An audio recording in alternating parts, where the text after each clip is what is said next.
Have you ever caught yourself dating someone for their potential? Have you ever thought, I really know this person better than they know themselves, and I think I can heal them? Have you ever felt like you have a predisposition to know psychological terms or be like a therapist for somebody, for your friends, your loved ones, your intimate relationships? Okay, so this one's for you because I'll be pretty real with you. This is exactly my personality for many, many years, and I'm just learning now how to reinvent it without completely dismantling it. So, I want to just talk about really briefly my experiences in dating and how they kind of mirror how I sort of came to be throughout my childhood from my first former relationships, which would be my family members. So growing up, I was definitely like the little family therapist. When kids were given the chance to say, what do you want to be when you grow up? Other than wanting to be a dancer or a performer of some sort, the other thing I thought to be was a judge. But now that I look back on it, I don't think it was a judge that I wanted to be. I think I wanted to be a mediator of sorts. All I know is that I saw Judge Judy on the TV, and that woman scared me a lot. She was really scary when I was little, looking at her. And I was like, I don't want to be that woman. But I like what she does. So in my mind, I thought she was like mediating between, two people. Also, I found that children have this thing, right, where they have what a philosophy class taught me is innate wisdom. So there is such a thing as innate wisdom. And you're kind of born with it a little bit. I'm not talking about like, obviously there are things children don't know how to do, but when it comes to energy, emotion, perceptivity, once they reach a certain age and they're in a little bit after their toddlership, they actually can say the most profound things. Like, I'm sure you've seen videos where a child can say something that is so simple but so true, and you're like, oh yeah, I know exactly where you're coming from. Because they're like this fresh light bulb that hasn't collected dust over the years yet. So I remember myself as this child with this innate wisdom, and I'd look at the problems between my parents and I'd be like, well, if only mommy just understood this about dad, and if only dad just understood about how mom's wired, then problem solved. So to me, it was that simple. And whenever I tried to present a solution or a different perspective, I was often kind of like wafted away for like, you don't know what you're talking about, you're a child, mind your business. But I find that actually that part of that personality trait is still very much in me because I apply it in my romantic relationships. Certainly the ones that develop further into intimacy and kind of like a soulful connection where the stakes are higher and you start really talking about building a life together. But generally, even with my friendships, friends that feel comfortable enough to open up to me, I can like perceive what can be adjusted in just maybe like a behavior or a habit or an outlook, and I'm like, well, just like tweak this way, move that there, and bada bing bada boom, you're a little more upright and you function a little better. Seemingly I can't do this for myself. That's the weird loophole in all this I'm still trying to figure out. And as a dancer, I'm a student of dance, but I've gotten to a level where I can tutor others. Same thing. I'll feel someone's body as I'm dancing with them, and I'm like, oh, like you have this like, sometimes it's objective. Like I can feel, okay, you don't do enough squats. That's why your posture is the way it is. Whatever. Or it could be like, oh, no one's hugged you in a long time. Like, there are some people I can feel off their bodies that they're very isolated. So, like, they're almost, like, nervous to, like, touch other bodies. So, I do a form of dance where it involves a lot of connection. So I can tell when people are, like, connection lacking. Okay. So that's a little background on me and, like, why I function this way. Plus, I'm a firm believer of covenant love and covenant marriage because I grew up under one. Although it was not perfect, I got to witness two people stay together for a very long time. Also within my own self, I've been, I guess, on this on and off search for my other half that I've felt since I was very, very little. And I don't know what that other half is. I'm still debating it, but I'm just trying to paint a picture for you of how my sensibility is towards union and what I knew of to be union when I was young in this very pure, naive kind of way. Like, I had yet to know what adult problems were. I just saw union in its actual, like, essence and what it ought to feel like, despite any kind of adult challenges a human being might go through. So that's always stuck with me, actually. Like, it never really left me, although I've been disappointed enough times and so, like, soberingly disappointed, where that idea of this other half basically, like, was just shot. I was just done. I just stopped believing in it for a moment here and there. And then it kind of returns and I'm like, no, like, it's impossible because everyone seeks this, but people either don't appreciate the significance of what it is, have been jaded by life enough that they don't believe it, have never witnessed it in their own inner circle, or have fantasized it to a point where it actually is unrealistic. Guilty of that one. So, this idea of, like, a covenant union, I don't think it's an actual idea. I think it's a divine design for human beings to experience should they want to. So I have this large capacity for empathy, but also a large capacity for emotional intelligence. Because I read, I watch podcasts that are not, like, in addition to, like, pop pseudoscience that becomes viral, I listen to long lectures and I read books. And I'm really interested in relationship psychology. So that makes me the perfect candidate to put on my fixer-upper hat and build a bro, right? So I know there's more of me out there. They tend to be women, but they can be men as well. Women have a statistical tendency to go towards an interest in relationships. Men have a statistical tendency to go for things that are material or mechanical. Okay, so how do we avoid this? Oh boy, this could be really loaded, but I'll keep it really simple for the sake of time in this video. And I'll simplify it down to what I think is the most important, although this could be a very, very long topic and it could branch out into different details to unwrap further. But the first thing that comes to mind, and I don't have a list, I don't have an outline, I'm just going off, like, what do I feel internally is the most important thing to speak upon in my 15 years of dating.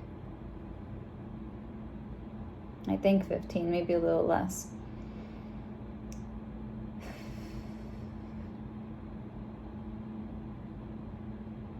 When you overfunction and people know you to be the overfunctioner and the over emotional giver, what you might think is normal to give, like even I, at points I thought, I'm not being over generous. I'm giving what is actually necessary to give into a relationship for a relationship to thrive. So how could it be over giving? How can it be overextending? Like when I would see videos by other women that said to do less, I'm like, I am doing less. Like I have boundaries. I don't have to, I'm not showing up at someone's house or stalking their profile. But I'm not talking about that. That's a different kind of extreme. For someone who is highly skilled in relationship psychology, but they haven't practiced like not just boundaries, but like a kind of grounded autonomy, which people are now calling, what's the word? It's coming to me, but I forgot it. Sovereignty.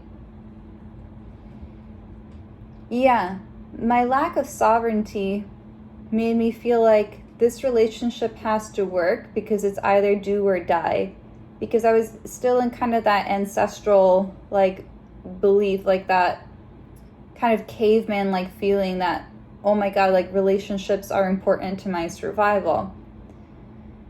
And they are, and they're necessary, and it's good to be in a communal relationship, but also in the covenant, real romantic, real romance, not fluffy romance, but divinely designed romance with a partner who's very suited for you. That's necessary. We all deserve to experience that. I don't want to get off track. So essentially, I was just over-functioning, extending what I thought was normal, was actually still overextending myself. What comes to mind is this saying, don't cast pearls before swine. And yeah, you might meet people along the way who you really care about, who you see the better person in them. Let's not use the word better. Let's say more expanded person that you see inside of them. And they've shown you their capabilities because in the beginning, we put our best foot forward in the first few months of dating, right? So they've shown you what they're capable of, their capacity for understanding and evolving and intellectual conversation. So you have faith in this person. But then their shadow self, which comes up once triggered, that's the version of swine that everyone has within themselves. I have my version too. But I think, and I'm really being like honestly self-reflective, I think when someone is handing me knowledge, good, experienced, quality knowledge, I'm intelligent enough to recognize it and to not feel offended by it. Because if someone gives me this gift and it's not like with ulterior motives to manipulate me, or some people give knowledge to make their ego boosted, but they're actually observing me, seeing something about me, and thinking critically for me in a moment where I might not be critically thinking because I'm too emotional. So from what they observe of me, they give me knowledge. That's highly, highly valuable. Intensely valuable. Because who's going to give you that? Even some people's parents don't give them that kind of quality attention. So when someone gives it to me, I'm incredibly thankful. I'm like, oh, maybe I need time to digest it because I have trust issues. And I'm like, why are you telling me this? What's your ulterior motive? But really, I honestly can count on a few instances where someone gave me quality knowledge, and it almost always has been people that haven't slept with me.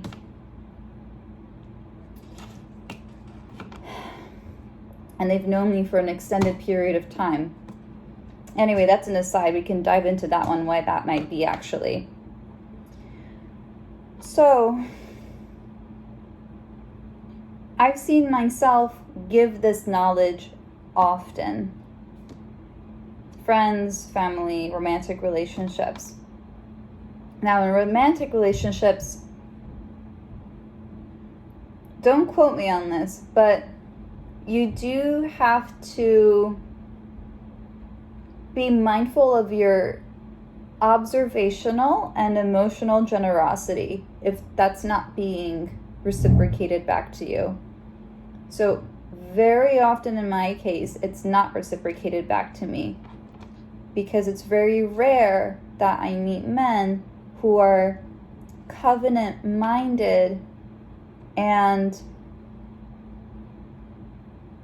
this whole like self-help era. There are different flavors of self-help. Self-help to be more successful, make more money, meditate longer.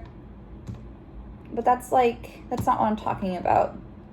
I mean, I'm talking about men who really have their finger on the pulse, who really feel like, because that's what I've done in my life. I've done the money thing, I've done the looks thing, I've done all the superficial stuff to make me feel like I'm adequate for society and therefore I deserve to live. All of that. Like if I go to the shadow self feels completely worthless unless you do all these things to feel adequate. But once you get over to that, then you really start to temper your energy towards things that actually matter. And that's what I'm talking about. I don't know too many guys that have their finger on the pulse for what actually matters. Because they're still an ego, pretty much. They haven't dismantled ego. The Bible says to the men in particular, I believe, die onto yourself.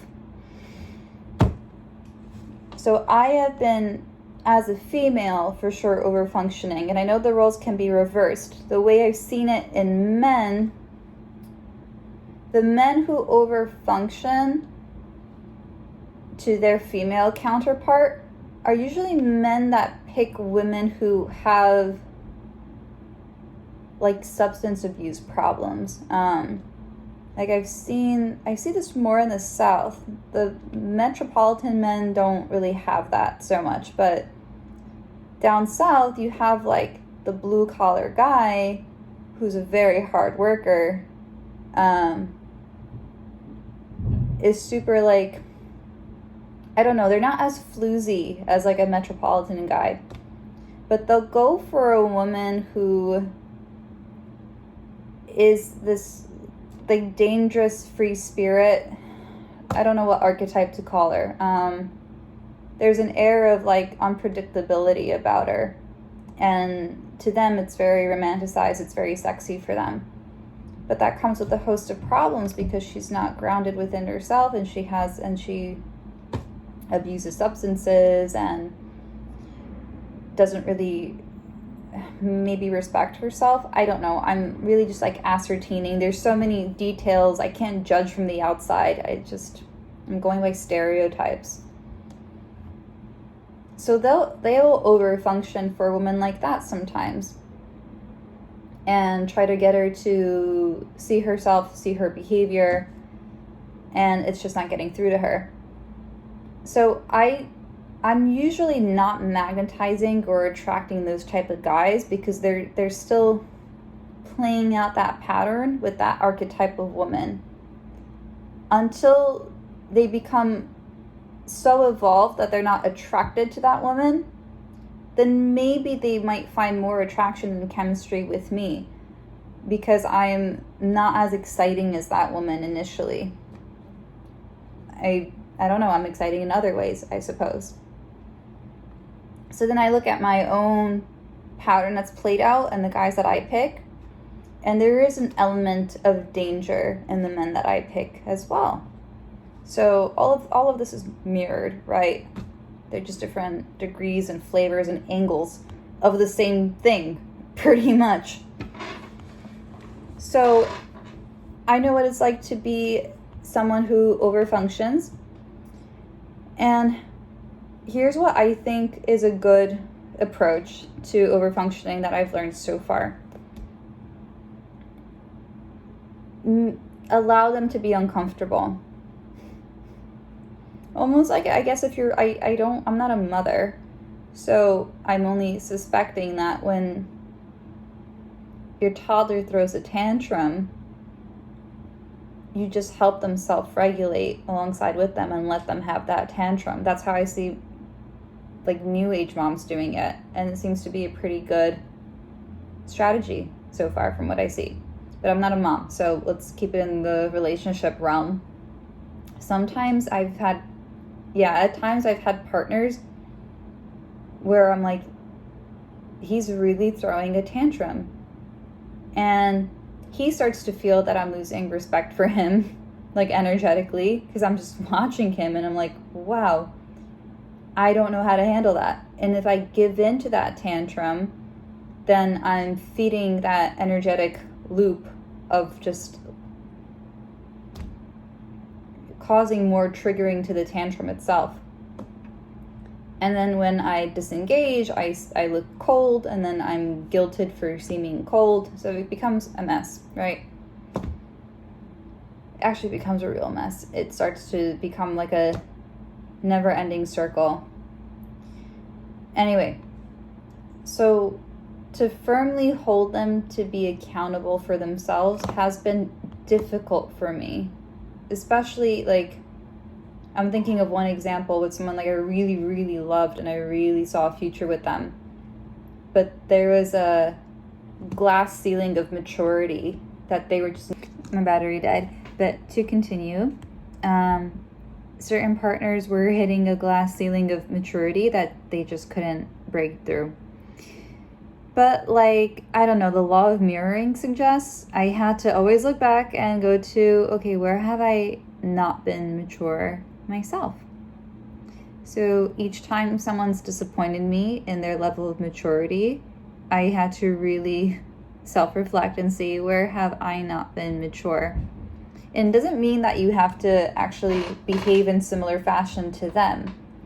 But even in the tolerating of what they do is a sign of immaturity.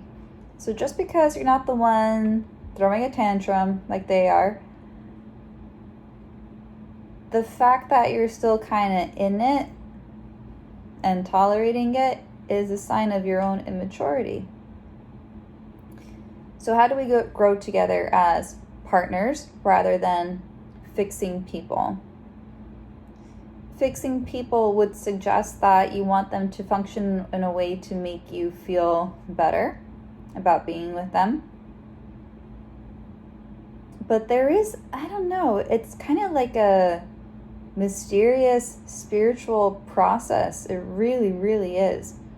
Like, I really don't have I say this in a lot of my videos, I don't have the solutions or the answers. I can only speak upon as I'm progressing myself. But a lot of my own fantasies and ideas about the world has been dismantled with every immature person that I've been with. And it's forced me to grow super mature, where I look back in retrospect to my last relationships and I'm like, why did I stay as long as I did?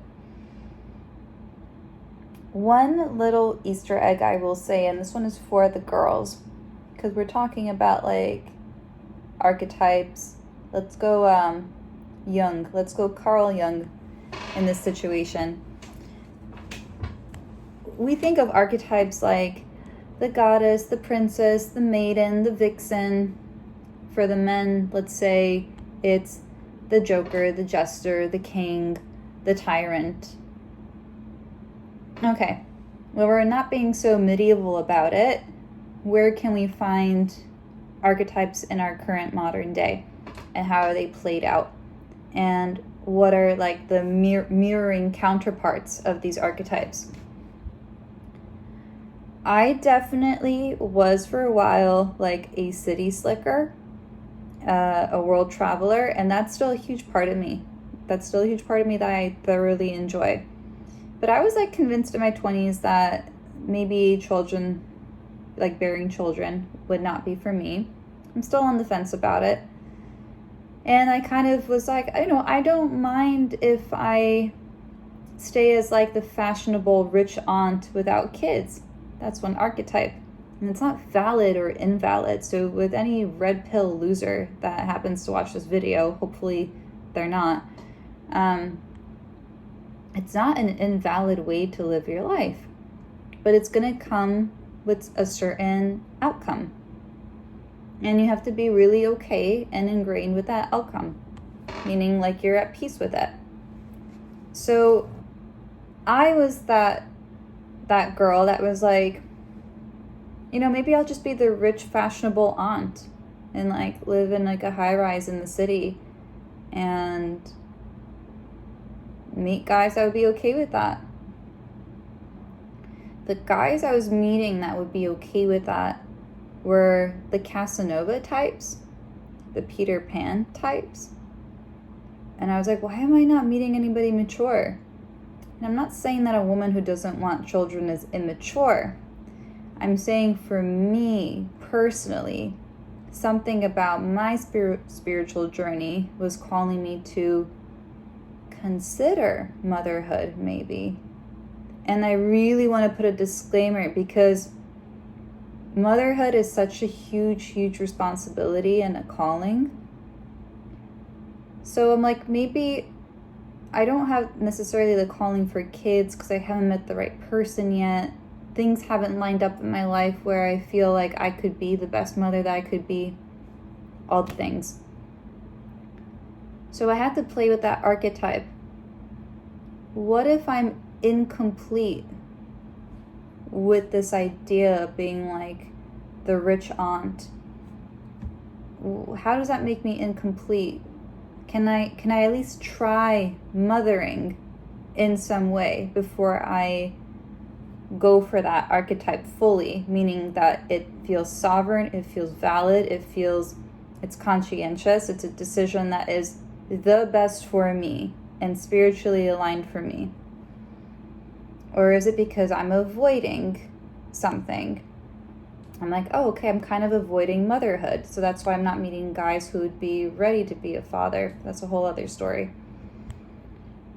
So then there were instances, opportunities to see where I could be a mother or where that maternal instinct would come out. Where it's unhealthy, where it comes out, would be in relationships with another grown man. And I'm like, so I have these mothering capabilities. It's not being assigned to the right place. So that's why I'm attracting Casanova, Peter Pan types, because this part of me hasn't grown up yet. Okay, so let me play mommy, but in the right way. This is where I started to get more in touch with my own mother, meaning like visiting her, talking to her, learning to cook with her. If I was at a barbecue party, I would engage with children more. And I had like a really healing experience where I realized I had a fear of children judging me. This is a bizarre one. I had a fear of children judging me or not liking me. And it comes from like playground trauma. Like when I was younger, I was bullied a lot. So I just always thought that, anyway. And then I had a really healing moment where a child, not only did she embrace me, but she clung on to me and did not want to let go. And throughout the whole barbecue party, she was just laying on my chest and I was just like rocking her and just rubbing her back. And she wasn't crying, she wasn't upset, but we were like in this kind of nice cocoon together, like sharing a present moment together. And she was laying there for a long, long time. And then her mother had to take her to bed, and her mother tried to pull her away from me, and she just freaked out, started sobbing, because we bonded, I guess. Like, it was a bonding moment. So then that made me realize, oh, okay, my fear around children, I should be a little more open-minded. So then I start thinking about how I wanted to be around animals more. I wanted to be around elderly more. And I'm like, okay. These are like very like feminine life, like energetic life force exchange things to be practicing in, which is very, very different from the aunt living in her high rise type of reality, which, if it feels aligned, is achievable. But something about my soul needed to feel what being maternal feels like. And after a few instances of that, I started to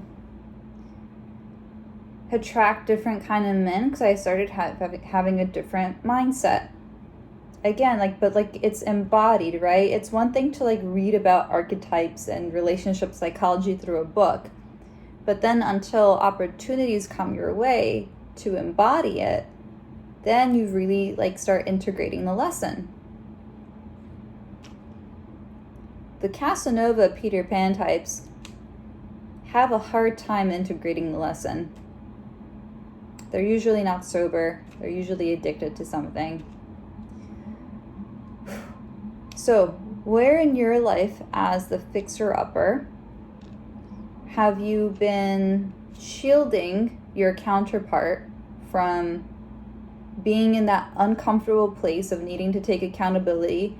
And this isn't like pointing fingers and forcing them to be accountable. It's not giving into their guilt trips, their manipulation, their they're chasing their own tail kind of behavior. And you love them so much, and you just want to shake them, and you just want them to wake up from their dysfunction. You can't. It's almost like not up to you. It's almost like up to a combination of God's will and their own free will. You're only an influence to a degree. So don't cast pearls before swine, because you can present knowledge and care to somebody who they're just not in the mind and space and wherewithal to realize that you're giving them pearls. Pearls being your energy, your commitment, your sobriety, your lucidity, your ability to observe them and care for them.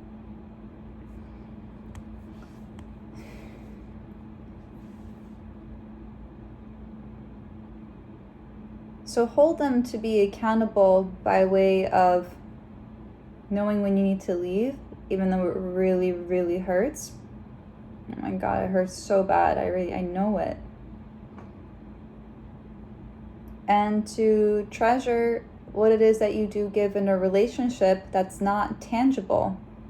Because there are intangible things that you can give in a relationship that's highly, highly valuable. And then the third thing, see where your own immaturity is mirroring with theirs. Because there's a kind of contract with each of these souls that you meet. And I mean, it's like real, but like it's so fine-tuned to you. So you have to have the self-awareness. It's not just like observing the other person and being critical of them, but self-analyzing, right? But for the over-functioner, we tend to already have been self-analyzing a lot, and we're waiting for our partner to catch up and do the same for themselves, and then come back to repair in the relationship and grow together, parallel to one another, in the same direction. But, you know, you might be self-analyzing here, hovering, waiting for them to self-analyze here with you, and then you meet. But you could be self-analyzing here, and they might go in a completely different direction. And you have to be okay with that. When the stakes are high, have common sense. Don't have profound intimacy with people. in a rushed manner. Just don't. Whatever that might mean for you. I'm not going to put a number on it for how long you should wait to be intimate with a person, but it really shouldn't be rushed. I mean, this is a separate video. This is really a separate video. But a lot of grief will be saved from containing your excitement and observing. That's all I got for you today. See you later.